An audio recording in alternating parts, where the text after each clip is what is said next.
Nobody wakes up and says, "I want to stay broke." Most people work hard. They wake up early, they show up, they try, but somehow, no matter how much they hustle, the finish line keeps moving. This isn't bad luck, it's a system.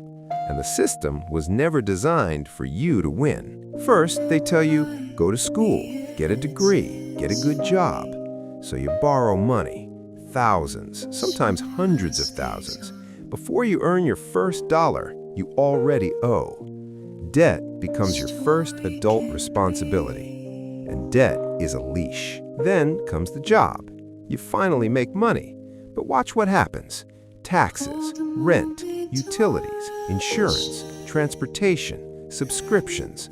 The money flows in and flows out faster. They pay you just enough to survive, not enough to escape. Even if you save, inflation eats it. Your money buys less every year. Groceries go up, gas goes up, rent goes up. But your salary? Maybe once a year if you're lucky. They print money. Asset owners get richer. You pay more. They tell you to spend, upgrade your phone, buy the car, get the bigger house. Because when you spend, they profit. When you borrow, they profit more.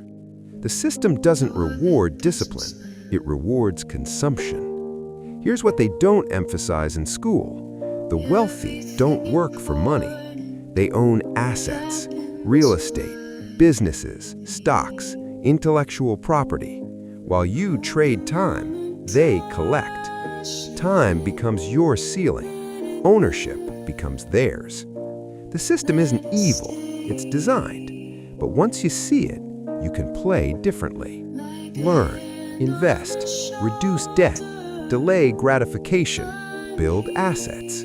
The system keeps many people poor, but awareness, that's your first escape. The system doesn't change overnight, but you can. And the moment you stop playing their game and start building your own, everything shifts.